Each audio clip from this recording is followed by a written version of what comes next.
Le village de Ndambéfoudre, dans ce village vivait Kadia, une jeune fille vive, courageuse, mais marquée par un chagrin profond.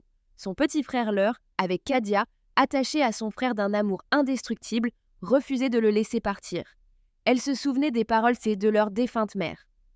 Quand les tambours parlent dans la nuit, c'est qu'un secret cherche à être révélé. Écoute avec ton cœur. Un soir, alors que le village dormait, Kadia se leva. Guidée par la lumière bleutée de la lune, elle s'approcha du tambour sacré. Ses mains tremblaient. Elle posa l'oreille sur la peau tendue du tambour et entendit une voix, faible mais claire. « Ton frère n'est pas malade. Il est réclamé. » Soudain, une silhouette émergea de l'ombre. Le vieux griot Samba, aveugle depuis longtemps, mais dont la mémoire abritait les récits de tous les ancêtres. Samba révéla qu'autrefois, leur famille avait été choisie pour garder le lien entre les vivants et les morts. Mais le père de Kadia, dans sa jeunesse, avait refusé de suivre l'initiation, rompant le serment. L'esprit du tambour, offensé, réclamait maintenant Yao comme offrande. Déchirée, Kadia comprit que son frère ne survivrait pas si elle ne brisait pas la malédiction. Elle demanda au griot « Que puis-je faire ? Tu dois entrer dans la forêt des esprits à la nuit noire et affronter ce qui se cache derrière le son du tambour. Mais sache-le, peu en sont revenus. » Cette nuit-là, Kadia prit une calebasse d'eau, un collier de cauris et une poignée de cendres de la case familiale. Elle embrassa son frère endormi et partit.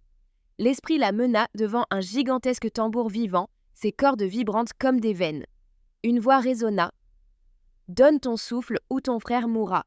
L'équilibre doit être restauré. » Sans hésiter, Kadia frappa le tambour de ses mains. Chaque coup semblait arracher un morceau de sa force vitale.